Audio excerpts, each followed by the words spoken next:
हाँ जी नमस्कार, स्वागत है आप सभी का मेरे इस यूट्यूब चैनल पर। हमारा कक्षा 12 का चैप्टर नंबर 9 ऑप्टिक्स चल रहा था और उसके अंदर हम 6 वीडियो बना चुके हैं। आज हम अगला नेक्स्ट टॉपिक पढ़ेंगे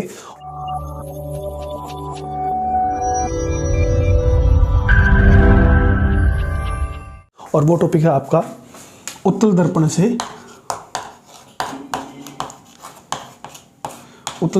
प्रतिबिंब का निर्माण।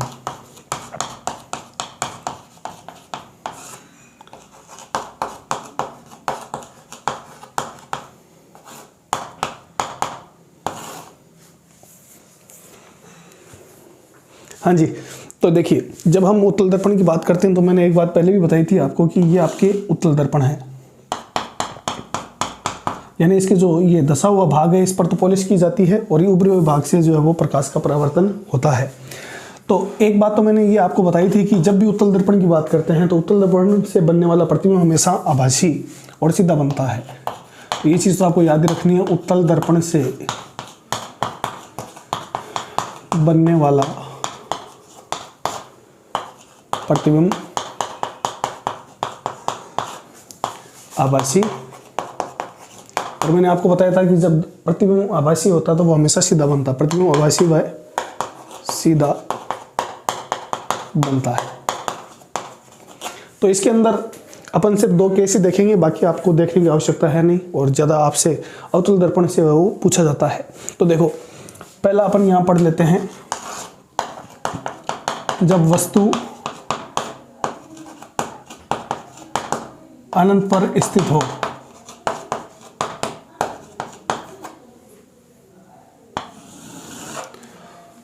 तो ये मान लीजिए आपकी उत्तल दर्पण है और ये आपकी क्या हो जाएगी, मुख्य अक्ष हो जाएगी। तो मैंने आपको बताया था कि भाई जब वस्तु जब वो अनंत पर रखी जाती है तो उसको यहाँ पर दिखाया नहीं जाता, उससे आने वाली प्रकाश किरणों को दिखाया जाता है। और मैंने आपको ये भी बताया था कि दर्पण से प्रतिबिंब बनने के लिए कम से कम 2 किरणों की आवश्यकता होती है, उससे ज़्यादा भी हो तो चलता है, लेकिन हम 2 किरणों से ही बनाएंगे यहाँ पर। तो देखो जब वस्तु अनंत पर है तो मान लीजिए कि उससे आने वाली प्रकाश किरण जो वो मुख्य अक्ष के समांतर है और एक किरण जो वो इस तरह से आ रही है। अब देखो यहाँ पर अवतल और उत्तल दोनों का जो अपवर्तन वो परावर्तन है वो अलग अलग होता है। यहाँ से प्रकाश किरण जो वो इस तरह से फैलती है, उत्तल दर्पण के कारण प्रकाश किरण फैल जाएगी और यहाँ से भी टकराकर इस तरह से चली जाती है भाई। तो आप मुझे ये बताओ कि ये तो होगी आपके आपतित किरण,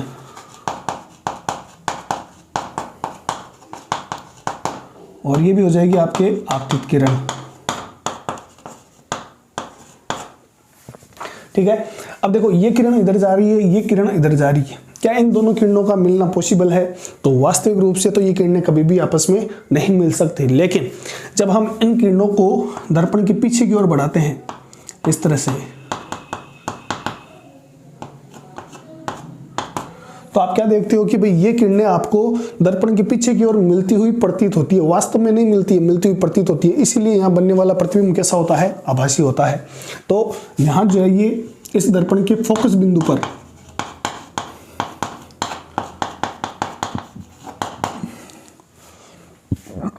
इस प्रकार आपको यह ध्यान रखना है कि जब वस्तु अनंत पर स्थित हो तो प्रतिबिंब देखो कैसा होगा,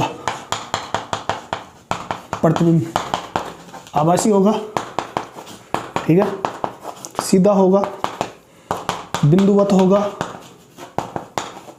और कहां बनेगा, फोकस बिंदु पर, फोकस बिंदु पर बनता है। तो ये चीजें आपको ध्यान रखनी है भाई, ठीक है। तो एक केस तो आपको ये याद रखना है। और दूसरा देखो यह बना देता हूं मैं, जब वस्तु अनंत व P के मध्य स्थित हो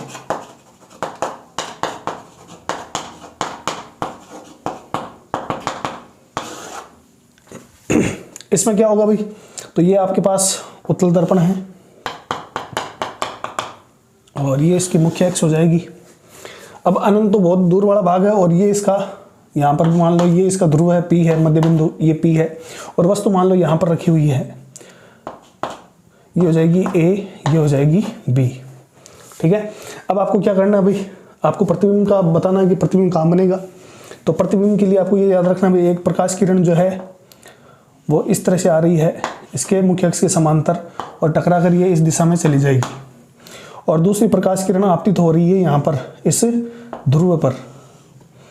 और अपन ने शुरू में जो वीडियो में पढ़े थे कि भाई प्रकाश किरण आरेख खींचने के नियम क्या है, उन नियमों 4 नियम अपन ने बताए थे, उन्हीं नियमों से अपने सारे डायग्राम बनते हैं।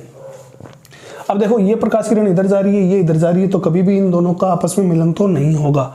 लेकिन जब इसको हम दर्पण से पीछे की ओर बढ़ाएंगे, तो मान लो ये अपन ने बढ़ा दी यहाँ पर और ये बढ़ा दी इस तरह से पीछे की ओर, तो ये आपके यहाँ पर इस वस्तु का जो है वो प्रतिबिंब का वो निर्माण होता है। ये हो जाएगा ए डैश और ये हो जाएगी बी डैश। ठीक है, तो ये चीज़ आपको ध्यान रखनी है। तो यहाँ पर आपको लिखना है कि प्रतिबिंब, फिर से, क्योंकि भाई जो परावर्तित किरणें हैं वो वास्तव में नहीं मिलती है, मिलती हुई प्रतीत होती है, इसलिए यहाँ पर बनने वाला प्रतिबिंब भी कैसा होगा, आभासी। ठीक है, सीधा। और कैसा होगा, वस्तु से छोटा।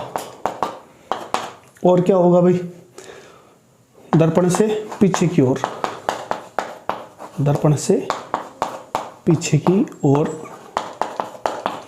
तो ये 2 डायग्राम आपको याद रखने हैं। तो मोटा मोटी बात तो आपको ये याद रखनी है कि उत्तल दर्पण से बनने वाला प्रतिबिंब जब वो आभासी बनता है, और आभासी जब बनता है तो वो सीधा बनता है। आभासी क्यों बनता है भाई, क्योंकि जो परावर्तित किरणें वो वास्तव में मिलती नहीं है, बल्कि मिलती हुई प्रतीत होती है। अब देखो इस ऑप्टिक्स वाले चैप्टर में एक और इम्पोर्टेंट टॉपिक हम पढ़ेंगे, अपवर्तन। तो ये आप उतार लें साथ में, फिर चलते हैं अपन अगले टॉपिक की तरफ। हाँ जी, अगला टॉपिक देखिए, प्रकाश का अपवर्तन। यहाँ हम ये पढ़ेंगे कि प्रकाश का अपवर्तन क्या होते हैं, इसके उदाहरण क्या हैं, इसके नियम कौन कौन से हैं। ठीक है, तो देखो शुरू करते हैं अपन कि प्रकाश का अपवर्तन क्या है भाई। तो देखो हमने इससे पहले, अपवर्तन से पहले एक और प्रकाशीय घटना पड़ी थी, उसका नाम था परावर्तन। परावर्तन में क्या होता है, प्रकाश जब आता है और उसके मार्ग में कोई अवरोध रख दिया जाए तो प्रकाश टकराकर उसी माध्यम में लौट जाता है। तो आपको ये ध्यान रखना है कि परावर्तन की घटना में प्रकाश जब वो एक ही माध्यम में रहता है। अपवर्तन कब होगा भाई, अपवर्तन तब होगा जब प्रकाश एक माध्यम से दूसरे माध्यम में संचरित होता है। तो देखो चित्र के माध्यम से समझते हैं अपन, यहाँ लिख देता, यहाँ बना लेते हैं। तो यहां अपन लिख देते हैं भाई माध्यम 1, और यहां लिख देते हैं माध्यम 2। भाई माध्यम का मतलब क्या है, प्रकाश जिसमें संचरित होता है, जैसे हवा है, कांच है, पानी है, ये सब क्या है, अलग अलग माध्यम है। तो अब हम क्या कहेंगे कि अपवर्तन की घटना कब होगी, जब प्रकाश एक माध्यम से दूसरे माध्यम में जाएगा। ठीक है, तो देखो ये तो हो गई इसकी बाउंड्री, या इसको बाउंड्री लिख देते हैं, इन दोनों माध्यमों को जो अलग करती है। अब जब हम अपवर्तन पढ़ेंगे, देखो परावर्तन पढ़ा था तब भी हमने अभिलंब से बात की थी, और यहां भी आपके इंपॉर्टेंट रोल रहेगा इस अभिलंब का। अभिलंब का मतलब जो पृष्ठ के साथ कितना कोण बनाए, 90 डिग्री का अभिलंब। ये क्या है, नॉर्मल। तो देखो यहाँ पर एक प्रकाश किरण जो वो आपतित हो रही है, तो ये हो जाएगा आपके आपतित प्रकाश किरण, आपतित प्रकाश किरण। तो यहां पर आपको ये ध्यान रखना है कि आपतित प्रकाश किरण जो वो कोण जो बनाएगी वो अभिलंब के साथ बनाएगी, और इस कोण को हम कहते हैं आपतन कोण। अब क्या होगा भाई, देखो जब प्रकाश किरण यहां आपतित हो रही है, अभी एक माध्यम में है, माध्यम फर्स्ट में है। अब वास्तव में इसका पथ जो वो ये होना चाहिए था, ये पथ आना चाहिए था, लेकिन जब प्रकाश किरण एक माध्यम से दूसरे माध्यम में जाती है तो वो अपने मूल पथ से विचलित हो जाती है, क्योंकि वास्तविक पथ तो ये होना चाहिए था, लेकिन प्रकाश किरण क्या होगा, या तो इस अभिलंब से दूर हट जाएगी या अभिलंब के पास आ जाएगी। अब ये पास कब आती है, दूर कब जाती है, वो अपन आगे देखेंगे। तो मान लीजिए कि ये प्रकाश किरण का पथ जो है वो ये है, तो ये हो जाएगी आपके अपवर्तित प्रकाश किरण।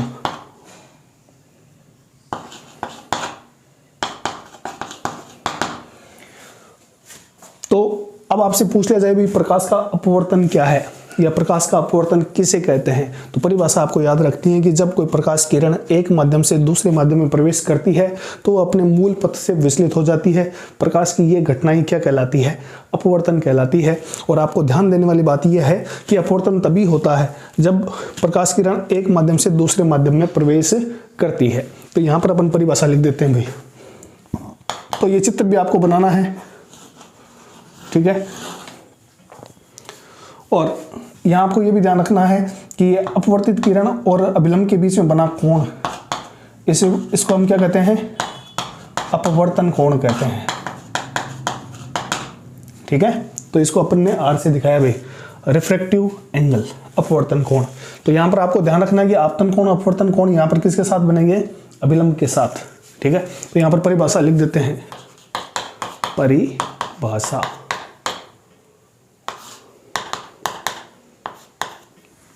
देखो क्या लिखेंगे? जब कोई प्रकाश किरण एक माध्यम से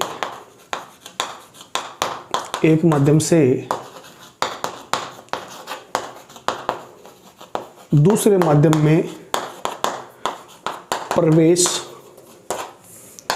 करती है तो वह अपने मूल पथ से विचलित हो जाती है,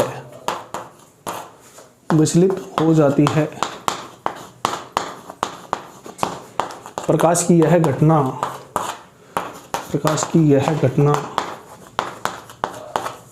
अपवर्तन कहलाती है।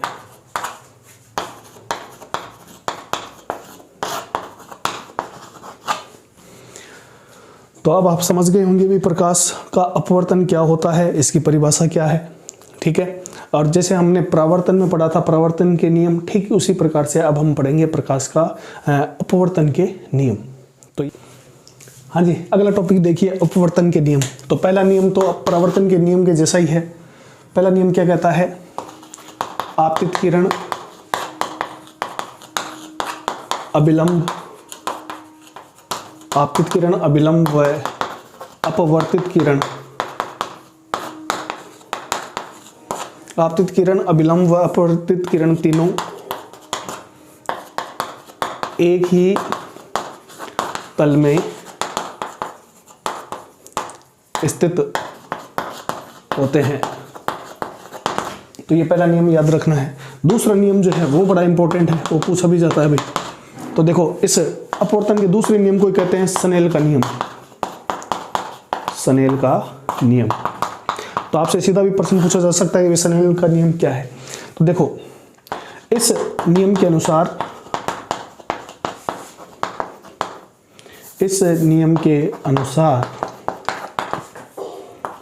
आपतन कोण की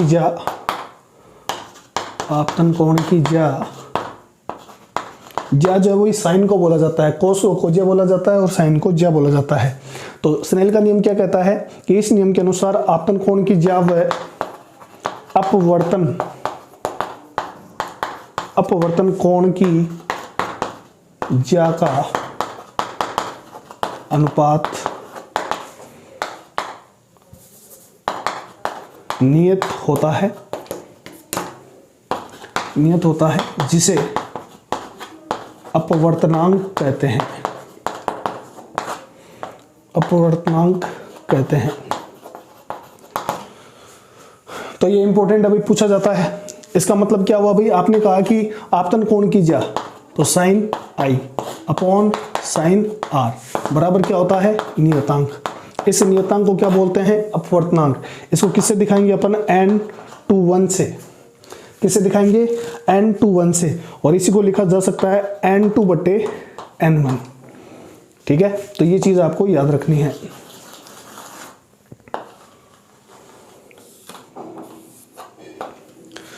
तो अपवर्तन के दो नियम हैं, दोनों आपको याद रखने हैं। दूसरे में आपतन कोण की ज्या व अपवर्तन कोण की ज्या का अनुपात नियतांक होता है जिसे हम अपवर्तनांक कहते हैं। अब आपके दिमाग में आ रहा होगा कि सर ये अपवर्तनांक क्या होता है, तो इतना उतार लीजिए, फिर अपन आगे चलते हैं और बात करेंगे कि अपवर्तनांक क्या है।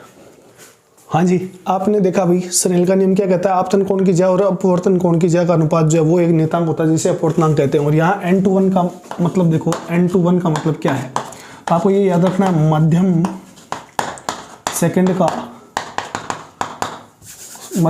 का मध्यम फर्स्ट के सापेक्ष अपवर्तनांक। ठीक है, तो ये चीज आपको ध्यान रखनी है। अब देखो, पहले हम समझ लेते हैं कि अपवर्तनांक क्या है भाई।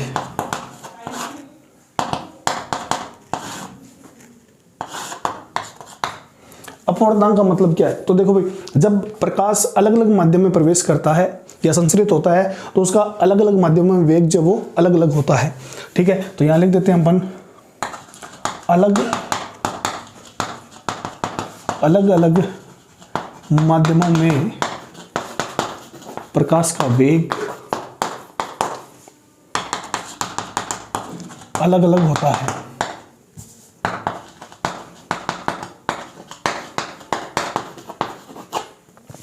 ठीक है, तो ये आपको ध्यान रखना कि अलग अलग माध्यम में प्रकाश का वेग अलग अलग होगा। ठीक है, और अपन ये भी जानते हैं भाई, प्रकाश का वेग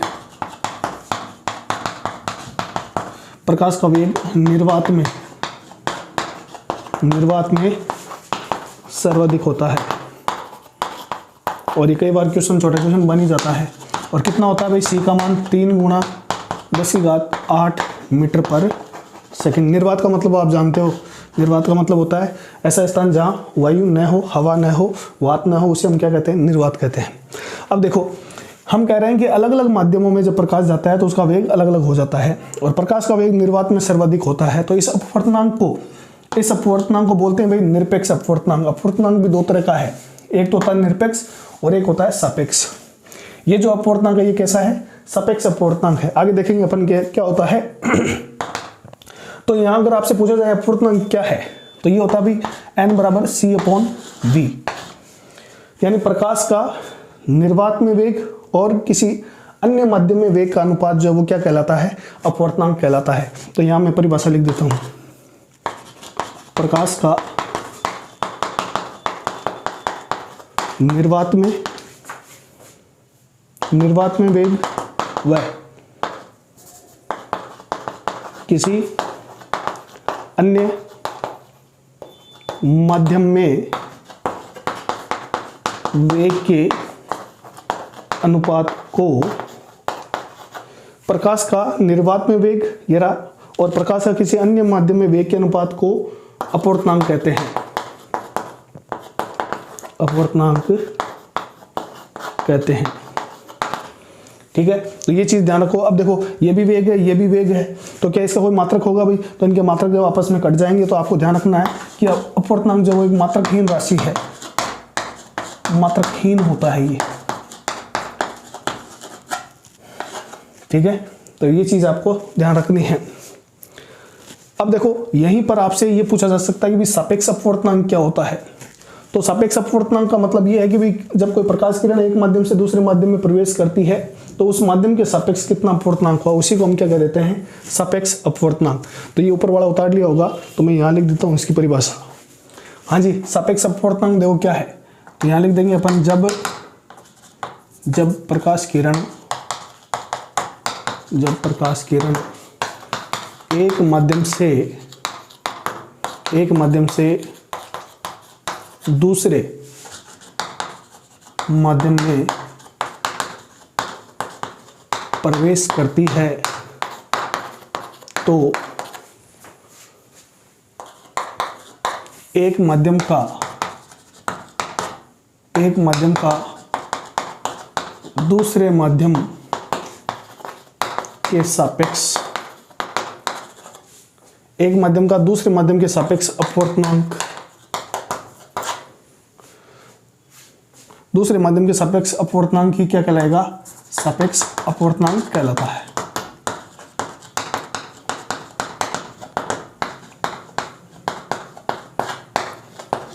यानी जब प्रकाश किरण एक माध्यम से दूसरे माध्यम में जाती है तो किसी एक माध्यम के सापेक्ष दूसरे माध्यम का अपवर्तनांक किसी एक माध्यम का दूसरे माध्यम के सापेक्ष अपवर्तनांक क्या कहलाता है? सापेक्ष अपवर्तनांक कहलाता है। इसको अपन यहाँ उदाहरण से समझ लेते हैं भाई। मान लो ये प्रकाश किरण है और ये ऐसे आपतित हुई, ठीक है। अब सपोज करो कि ये तो है हवा और ये क्या है?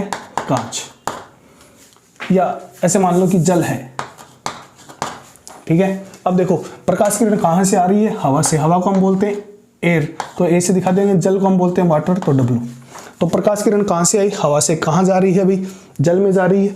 तो यहाँ पर अगर आपसे पूछा जाए कि जल का हवा के सापेक्ष, तो ये क्या हो जाएगा? NWA। तो यहाँ क्या लिख देंगे हम?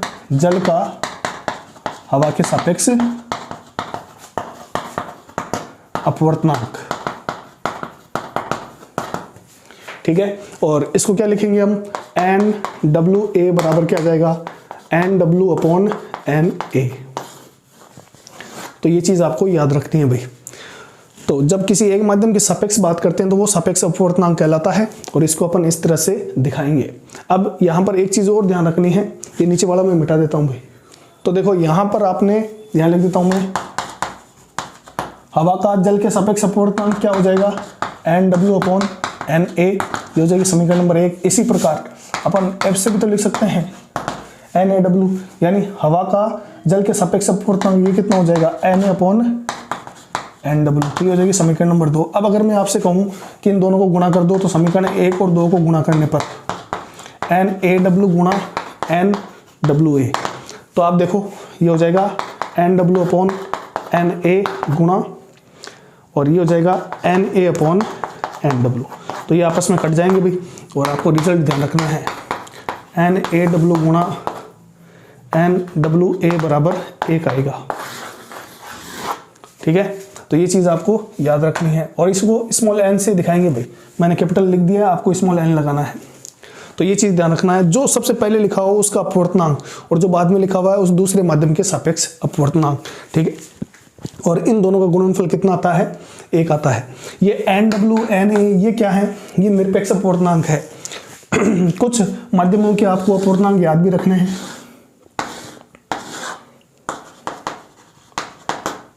माध्यम इधर लिख देता हूं अपवर्तनांक। तो देखो निर्वात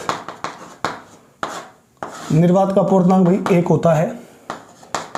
हवा का भी अपवर्तनांक वैसे 1.003 होता है, लेकिन आपको ज़्यादातर 1 ही मिलता है, ठीक है।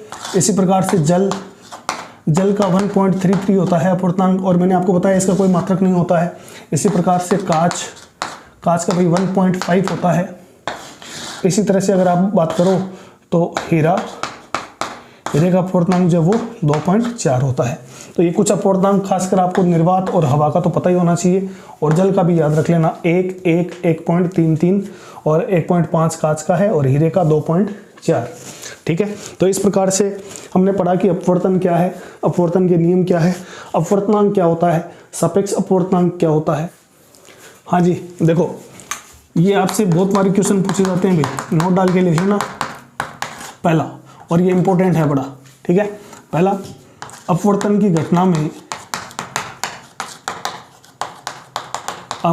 घटना में प्रकाश की चाल व तरंगदैर्ध्य वेवलेंथ बदल जाती है, परंतु, ये बहुत बार पूछा जाता है, परंतु प्रकाश की आवृत्ति अपरिवर्तित रहती है। हाँ भाई, तो ये क्वेश्चन बहुत बार पूछा जाता है कि प्रकाश के अपवर्तन की घटना में कौन सी भौतिक राशि जो वो अपरिवर्तित रहती है। तो आपको ध्यान रखना है कि आवृत्ति जो वो अपरिवर्तित रहती है। बदल क्या जाता है भाई? प्रकाश की चाल और तरंगदैर्ध्य बदल जाता है। तो आवृत्ति क्यों नहीं बदलती है भाई? मान लो कि ये माध्यम है, इसे मान लो हवा, और यह मान लो जल। तो देखो हवा को बोला जाता है विरल माध्यम। विरल माध्यम का मतलब क्या होता है? विरल माध्यम मतलब ऐसा माध्यम जिसके कण जो वो दूर दूर होते हैं। तो हवा जो है उसमें हवा के कण जो वो दूर दूर होते हैं, इसलिए ये विरल माध्यम कहलाता है। और विरल माध्यम में प्रकाश जो वो आसानी से चल सकता है, इसलिए प्रकाश का वेग जो है वो विरल माध्यम में ज़्यादा होता है। जबकि जल, कांच, ये क्या है, ये आपके कहलाते हैं सघन माध्यम। ये क्या कहलाते हैं भाई, सघन माध्यम। और सघन माध्यम में क्यों, सघन माध्यम का मतलब क्या है, सघन माध्यम मतलब ऐसा माध्यम जिसमें माध्यम के कण क्या हो, पास पास हो, और जिसमें प्रकाश जो है वो आसानी से नहीं चल पाता है। यानी हम ये कह सकते हैं कि प्रकाश का वेग जो है वो जल में जो है वो कम हो जाता है भाई। तो देखो, प्रकाश की चाल जो वो माध्यम पर निर्भर करती है। अगर विरल माध्यम है तो उसका वेग बढ़ जाता है, अगर सघन माध्यम है तो घट जाता है। इसलिए प्रकाश की चाल और तरंग दैर्ध्य बदल जाता है। आवृत्ति क्यों नहीं बदलती है भाई, क्योंकि देखो जब हम प्रकाश की बात करते हैं तो प्रकाश किसी न किसी स्रोत से आएगा। तो मान लो अगर आपने यहाँ पर एक बल्ब लगा रखा है, अब ये रेड कलर का बल्ब है, तो यहाँ जब प्रकाश के अपवर्तन की घटना हुई तो यहाँ पर भाई प्रकाश का जो माध्यम है वो बदलता है, और माध्यम बदलने से चाल बदल जाती है। आपने उसका स्रोत तो चेंज नहीं किया भाई, तो जब प्रकाश का स्रोत नहीं बदलता है तो उसकी आवृत्ति भी नहीं बदलती है। तो प्रकाश के अपवर्तन की घटना में केवल माध्यम बदलता है, जिसके कारण चाल बदल जाती है और तरंग दैर्ध्य बदल जाता है। क्योंकि सोर्स तो वही रहता है, स्रोत वही रहता है, इसलिए आवृत्ति जो वो अपरिवर्तित रहती है। तो ये बड़ा इंपॉर्टेंट रिजल्ट है, आपको याद रखना है, ठीक है। अब दूसरा पॉइंट क्या याद रखोगे भाई, ये मिटा देता हूं। दूसरा पॉइंट देखो, मैंने आपको बताया था कि अपवर्तन की घटना में प्रकाश किरण या तो अभिलंब से दूर हटती है या अभिलंब की ओर मुड़ जाती है। तो यहां पर आपको ध्यान रखना है। तो यहां देखो, जब प्रकाश किरण विरल माध्यम से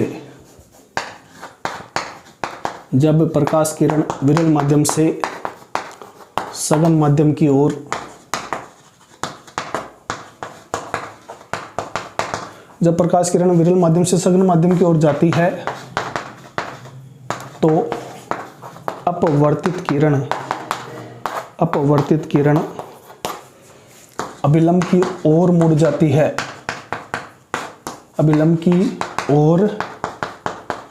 जाती है, तो ये रिजल्ट बड़ा ध्यान रखना भाई। जब प्रकाश किरण विरल माध्यम से सघन माध्यम की ओर जाएगी तो वो हमेशा अभिलंब की ओर मुड़ेगी। चित्र में अपन देख लेते हैं। ये मान लीजिए बाउंड्री है और इस तरफ जो है वो हवा है और इस तरफ क्या है, जल। जल तो हो गया आपके सघन माध्यम और हवा क्या है, विरल माध्यम। ये आपके अभिलंब है। तो यहाँ आपने क्या लिखा है कि जब प्रकाश किरण विरल माध्यम से सघन माध्यम की ओर जाती है तो अपवर्तित किरण अभिलंब की ओर मुड़ जाती है। तो ये आई मान लीजिए आपतित किरण, ठीक है। अब इसका मूल पद तो ये होना चाहिए था भाई, लेकिन ये क्या हो जाएगी, अभिलंब की ओर मुड़ जाती है। ये हो जाएगा आर, यानी इस केस में आई का मान ज्यादा रहेगा आर से। तो अब आपसे पूछ लिया जाए कि भाई अभिलंब की ओर क्यों मुड़ती है, तो मैंने आपको बताया कि विरल माध्यम में कण दूर दूर होते हैं, इसलिए प्रकाश आसानी से चल पाता है। जैसे ही वो सघन माध्यम में प्रवेश करता है तो उसका वेग घट जाता है, ठीक है। और वेग घट जाएगा, धीमे पड़ जाएगा, तो वो अभिलंब की ओर प्रकाश जो वो मुड़ जाता है, ठीक है। तो ये चीज आपको ध्यान रखनी है और ये डायग्राम भी आप साथ में बना लेना। अब इसका जो उल्टा रिजल्ट है वो भी आपको याद रखना है। यहाँ आपने लिखा कि जब प्रकाश किरण विरल माध्यम से सघन माध्यम की ओर जाती है। अगर हम ये कहें कि प्रकाश किरण सघन माध्यम से विरल की ओर जाएगी तो क्या होगा भाई, तो यहाँ देखते हैं, ये ऊपर वाला लिख लिया होगा आपने। हाँ भाई, तो देखो तीसरा पॉइंट क्या कहता है, इसका उलट लिखते हैं हम।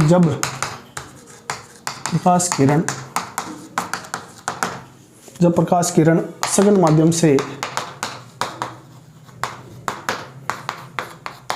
विरल माध्यम की ओर, सघन माध्यम से विरल माध्यम की ओर जाती है तो अपवर्तित किरण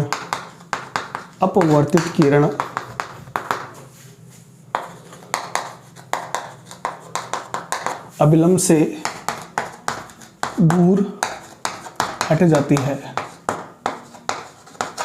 तो इस जो दूसरा पॉइंट आपने लिखा उसके जस्ट उलट हो जाएगा भाई। देखो कैसे हो जाएगा, ये आपके मुख्य अक्ष, ये आपके वो बाउंड्री है और ये आपतित किरण है। इस बार ये जल है, ठीक है, और ये हवा है। तो ये तो हो जाएगा सघन माध्यम और ये हो जाएगा विरल माध्यम। अब देखो ये प्रकाश किरण है, ठीक है, और ये जल में चल रही है, और आपको मैंने बताया कि सघन माध्यम में कण जो वो पास पास होते हैं, इसलिए प्रकाश जो वो आसानी से नहीं चल पाता, इसका वेग कम होता है। अब इसका मूल पथ तो ये होना चाहिए था भाई। अब देखो ये प्रकाश किरण जैसे ही इस विरल माध्यम में प्रवेश करेगी, तो विरल माध्यम में क्योंकि हम कहते हैं कि प्रकाश का वेग बढ़ जाता है, तो प्रकाश किरण जब जल से हवा में आएगी तो इसका वेग बढ़ जाएगा और ये अभिलंब से दूर हट जाती है। तो ये चीज़ आपको ध्यान रखनी है भाई। अभिलंब की ओर कब मुड़ेगी? जब विरल से सघन में जाएगी। और अभिलंब से दूर कब हटेगी? जब प्रकाश किरण सघन से विरल माध्यम में जाती है। तो ये दोनों पॉइंट आपको याद रखने हैं, ठीक है। तो इस तरह से अभिलंब क्या है, अपवर्तन क्या है, अपवर्तन के नियम क्या है, अपवर्तनांक क्या होता है, प्रकाश किरण जो है वो कब दूर हटेगी अभिलंब से और कब पास आएगी, ये भी आपको ध्यान रखना है। और एक चौथा पॉइंट और याद रख लेना। देखो जब प्रकाश किरण अभिलंब पर आपतित होती है तो वो अभिलंब से ही अपवर्तित हो जाती है, ठीक है। तो यहाँ पर प्रकाश किरण में कोई विचलन नहीं होता, ये ध्यान रख लेना भाई। तो यहाँ लिख लेते हैं अपन चौथा पॉइंट, जब प्रकाश किरण अभिलंब पर आपतित होती है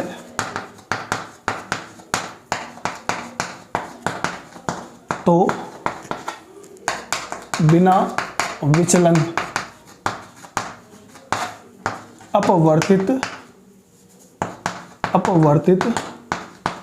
हो जाती है। तो भाई यहाँ पर अपवर्तन की घटना होगी नहीं। अगर ये अभिलंब पर आपतित हुई है तो बिना किसी विचलन के सीधा ही निकल जाती है, ठीक है। तो ये चौथा पॉइंट भी आपको याद रखना है। अब हमने सब कुछ पढ़ लिया भी कि अपवर्तन क्या होता है, इसके नियम क्या है। अब हमसे अगर ये पूछा जाए कि भाई अपवर्तन के उदाहरण क्या है, अपवर्तन हमें कहाँ देखने को मिलता है, तो नेक्स्ट जो पॉइंट है वो अपन पढ़ेंगे अपवर्तन के उदाहरण, जो कि बड़े इंपॉर्टेंट है, आपसे एग्जाम में पूछे जाते हैं। पहला जो उदाहरण है अपवर्तन का जो हमें अपने डेली लाइफ में देखने को मिलता है वो है कि अगर आप किसी छड़ को पकड़कर जल से भरी हुई बाल्टी में डुबोते हो तो वो छड़ आपको मुड़ी हुई दिखाई देती है। तो अगर आपसे क्वेश्चन पूछा जाए कि जल में आंशिक रूप से डूबी हुई छड़ मुड़ी हुई क्यों दिखाई देती है, तो आधे नंबर का जो क्वेश्चन बनेगा उसका आंसर है अपवर्तन के कारण। तो देखो कैसे बनती है भाई, अपन चित्र से समझ लेते हैं। मान लीजिए कि इस पात्र में जल जो वो भरा हुआ है इस तरह से, ठीक है, और यहां पर अपन ने ये आपकी छड़ जो वो इस तरह से डूबी हुई है। अब मान लो कि यहां पर कोई व्यक्ति जो है वो इस छड़ को देख रहा है।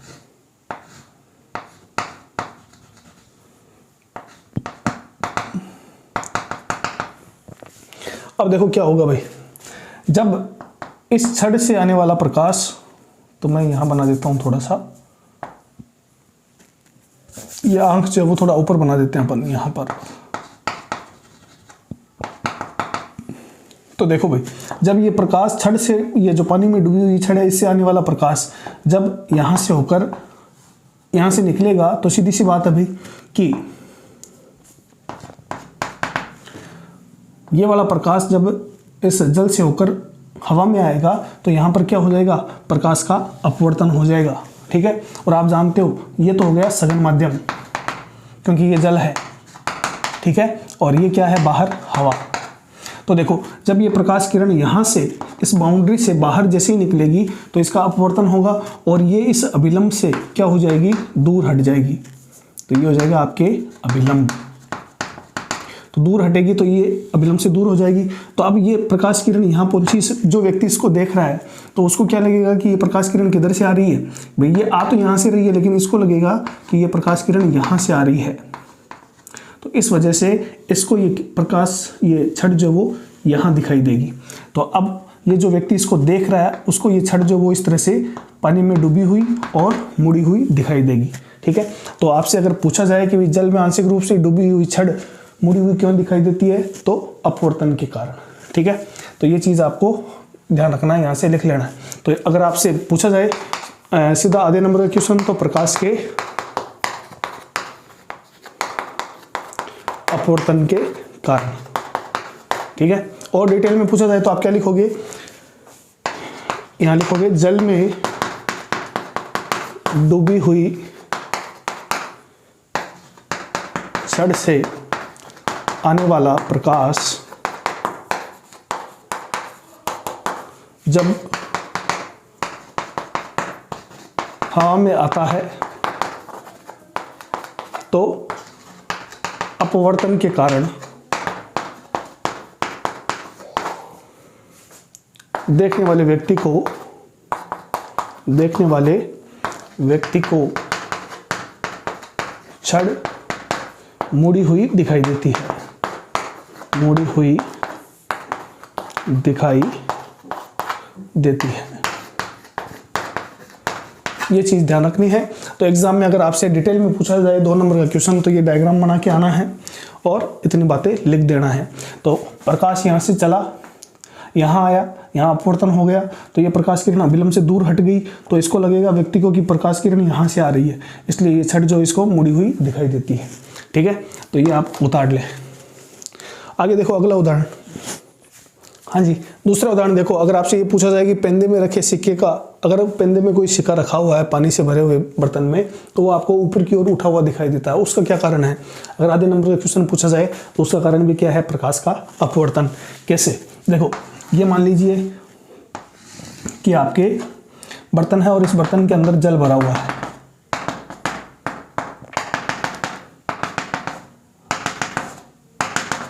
ठीक है, अब देखो मान लो कि जो सिक्का है वो यहां रखा हुआ है, तो सेम चीज वही करेंगे जो अपन ने पीछे पढ़ी थी कि भाई ये प्रकाश किरण जो वो यहां से चली और जो व्यक्ति देख रहा है उसको वो यहां पर है मान लो। तो ये जब प्रकाश किरण यहां से चलेगी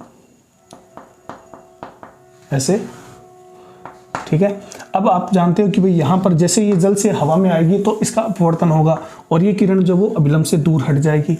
अब इस व्यक्ति को क्या लग रहा है कि ये प्रकाश किरण कहां से आ रही है? ये प्रकाश किरण इस साइड से आ रही है और इसको जो है ये तो सिक्के की वास्तविक स्थिति हो जाएगी, वास्तविक स्थिति। ठीक है, लेकिन इस व्यक्ति को ये सिक्का कहां दिखाई देगा? इस जल से ऊपर उठा हुआ, पेंदे से ऊपर उठा हुआ, और ये हो जाएगी इसकी आभासी स्थिति। तो एग्जाम में आए तो आपको वही बातें लिखनी है जो पीछे लिखी थी, और शॉर्ट में आए तो आपको बस इतना बताना है कि ये क्यों दिखाई देती है? प्रकाश के अपवर्तन के कारण, प्रकाश के अपवर्तन के कारण। ठीक है, तो क्या लिखोगे कि भाई इस सिक्के से चलने वाली प्रकाश किरण जब हवा में प्रवेश करती है तो उसका अपवर्तन हो जाता है और जिसके कारण देखने वाले व्यक्ति को जो है सिक्का ऊपर उठा हुआ दिखाई देता है। ठीक है, तो ये बातें आप लिख लेना। तो ये आपका दूसरा उदाहरण भी हो गया और आपको एग्जाम की दृष्टि से इसको याद रखना है। हाँ जी, तीसरा उदाहरण देखो, तारों का टिमटिमाना। तो ये भी आपको किसके कारण होता है? अपवर्तन के कारण, प्रकाश के अपवर्तन के कारण, प्रकाश के अपवर्तन के कारण। क्यों होता है भाई? तो देखो, जो स्टार होते हैं, जब ये इन स्टार से आता हुआ प्रकाश, क्योंकि अगर मान लीजिए हम यहां पर हैं पृथ्वी पर, यहां पर हम बैठे हैं, तो ये प्रकाश जब हमारे आंख तक पहुंचता है तो बीच में, हमारे बीच में क्या है भाई? वायुमंडल है, और इन वायुमंडलीय परतों का घनत्व क्या है? अलग अलग है। अब जब घनत्व अलग अलग होगा तो जैसे जैसे प्रकाश इन तारों से होता हुआ हमारी आंख तक पहुंचता है तो इसका कई बार जो है वो अपवर्तन हो जाता है, और इन प्रकाश के किरणों का अपवर्तन होने के कारण हमें तारे जो वो एक्चुअल में टिमटिमाते हुए दिखाई देते हैं। ठीक है, तो यहां पर अगर आपको लिखना हो तो क्या लिखेंगे कि जब प्रकाश तारों से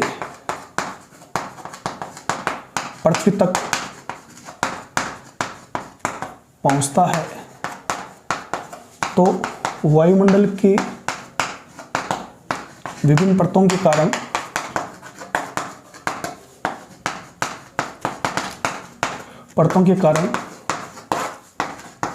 इसका अपवर्तन होता रहता है, जिसके कारण तारे हमें टिमटिमाते हुए दिखाई देते हैं, टिमटिमाते हुए दिखाई देते हैं। ठीक है, तो अगर आधे नंबर का क्वेश्चन पूछा जाए तो आपको ये ध्यान रखना है कि अपवर्तन के कारण, और अगर 2 नंबर का पूछा जाए या 1 नंबर का पूछा जाए तो आप रीजन ये लिखोगे, तारे और हमारे बीच में वायुमंडल की विभिन्न परतें होती है जिसके कारण आने वाले प्रकाश का कई बार जो वो अपवर्तन हो जाता है, जिसके कारण हमें तारे जो वो टिमटिमाते हुए दिखाई देते हैं। ठीक है, तो इसको उतार लें आप।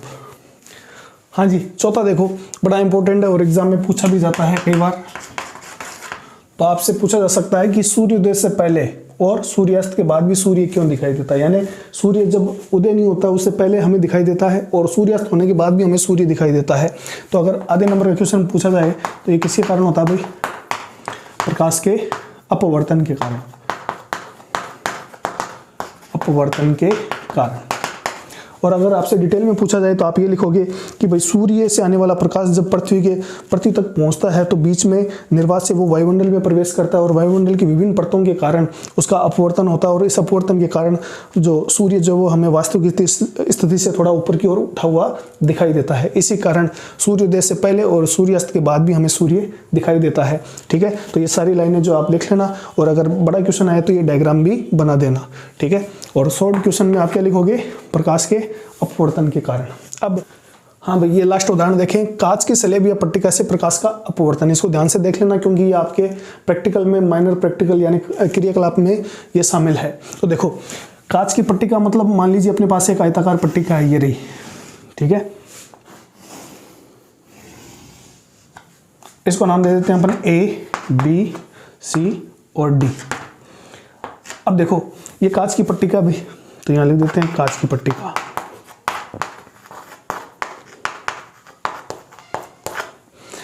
तो सबसे पहले प्रकाश किरण यहाँ आएगी और आपतित होगी, और आपको पता है भाई, तो जब जब प्रकाश किरण आएगी तो यहाँ अभिलंब भी बना देते हैं अपन, ये हो गया विलंब। अब देखो, वास्तविक जो इसका मार्ग है वो तो ये होना चाहिए था, ये वाला, मतलब बिना विचलित हुए ऐसे सीधी निकल जानी चाहिए थी। ठीक है, तो ये तो हो जाएगी आपतित किरण, आपतित किरण। अब आप जानते हो यहाँ है हवा, हवा कैसा माध्यम है भाई? विरल। और ये क्या है? कांच, और कांच कैसा माध्यम है? सघन। और आपने पढ़ा है कि जब प्रकाश किरण, आपतित प्रकाश किरण विरल माध्यम से सघन माध्यम में जाती है तो क्या होता है? अभिलंब की ओर मुड़ जाती है, तो इसका पथ जो वो इस तरह से विचलित हो जाएगा। ठीक है, तो ये आएगी ऐसे, यहाँ टकराएगी। अब यहाँ टकराने के बाद देखो वापस क्या हो रहा है, पहले हवा से कांच में आई, अब कांच में चली, और कांच में चलने के बाद वापस कांच से निकलेगी भी और कांच से हवा में जाएगी, तो यहाँ पर फिर से अभिलंब बना देंगे, ये हो गया अभिलंब। और आप जानते हो इसका मूल पथ जो है वो इस तरह से होना चाहिए था। अब ये जब कांच से हवा में आएगी तो हम जानते हैं कि भाई विरल माध्यम में आते ही इसका वेग बढ़ जाएगा प्रकाश किरण का, और ये अभिलंब से दूर हट जाती है, तो ये अभिलंब है, ये रहा अभिलंब, और ये प्रकाश किरण इससे दूर हट जाएगी, तो इस तरह से आ जाएगी। इसको बोल देंगे अपन निर्गत किरण। तो इस डायग्राम को याद रखना। ठीक है, तो ये तो हो जाएगी आपतित किरण, आपतित किरण। ये हो जाएगी अपवर्तित किरण, और फाइनल जो आई है हमारे पास ये हो जाएगी निर्गत किरण। अब आपसे यहाँ पर एक क्वेश्चन पूछा जाता है जो आपके प्रैक्टिकल में पूछा जाएगा कि ये आपतित किरण और निर्गत किरण के बीच की जो दूरी है इसको हम d से दिखाएंगे, और इसी को बोलते हैं पार्श्विक विस्थापन। तो आपसे पूछेगा पार्श्विक विस्थापन ज्ञात कीजिए, तो आपको स्केल की सहायता से इसको माप लेना है। तो इस d को हम क्या कहते हैं? पार्श्विक विस्थापन। ठीक है, परिभाषा में क्या लिखोगे? आपतित किरण व निर्गत किरण के बीच की दूरी को पार्श्विक विस्थापन स्मॉल d कहते हैं। तो यहाँ आपको ध्यान रखना भाई, जब प्रकाश किरण हवा से कांच में जाएगी तो एक अपवर्तन यहाँ होगा, और जब कांच से वापस हवा में आएगी तो एक अपवर्तन यहाँ होगा। इन दोनों के बीच की जो दूरी है उसी को हम पार्श्विक विस्थापन कहते हैं। तो इसका ये डायग्राम इंपॉर्टेंट है, ये याद कर लेना, इसको बना लेना, ठीक है। तो आज का जो टॉपिक है वो हमारा यहीं कंप्लीट होता है, और उम्मीद करता हूँ अपवर्तन से संबंधित सारी चीज़ें आपको क्लियर हुई होगी। मिलते हैं अगली क्लास में, तब तक के लिए धन्यवाद।